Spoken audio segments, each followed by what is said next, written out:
Hello, I missed yesterday, and going forward, I will miss every Sunday. These videos take a little bit longer than it actually takes to just read. Also, YouTube likes to punish you for posting every single day, and less people will start to see this if I post every day. Sunday is the least likely day for you all to watch. That being said, we're going to jump into Acts chapter 9. So Saul's continuing to persecute the Christians. He's traveling to Damascus. On his way there, he fell to the ground and he heard a voice coming from Jesus. He said, "Saul, Saul, why do you persecute me?" Saul said back to him, "Who are you, Lord?" Right at the beginning of this encounter, Saul already knows he's dealing with the Lord. Jesus replies to him, "I am Jesus whom you are persecuting. Now get up and go into the city, and you will be told what you must do." It took him 3 days to get into Damascus, and he fasted the entire time, and he was blind the entire time. Jesus calls to a disciple, Ananias, not the same Ananias from a few days ago, and Jesus told him, "Go to the house of Judas on Straight Street, ask for a man from Tarsus named Saul, for he is praying. In a vision, he has seen a man named Ananias come and place his hands on him and restore his sight."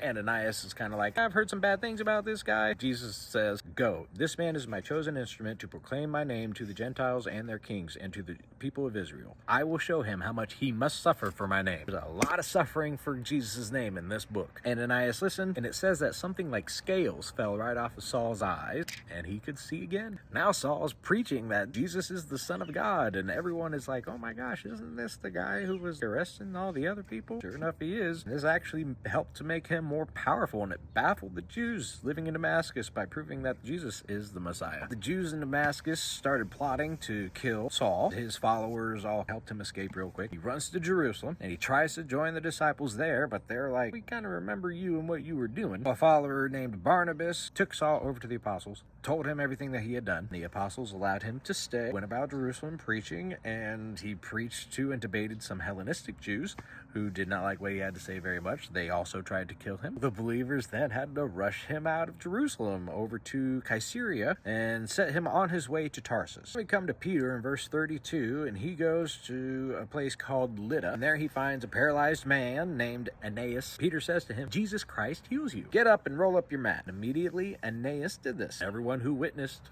turned to the Lord. Then Peter goes off to Joppa, where there was a disciple named Tabitha, and she was always good with helping people, but unfortunately she got sick and she had passed away. When Peter had got there, a bunch of people came over, grabbed him, said, "Come at once." They take him over to Tabitha, who's also named Dorcas. He says to her, "Tabitha, get up." She opened her eyes, and seeing Peter, she sat up. He took her by the hand and helped her to her feet. And word spread of this miracle, and many more believed. And it ends with verse 43, says, Peter stayed in Joppa for some time with a tanner named Simon. That's the end of chapter 9. I hope you got something wonderful from this today. And remember to ask yourself, what are you doing with your salvation?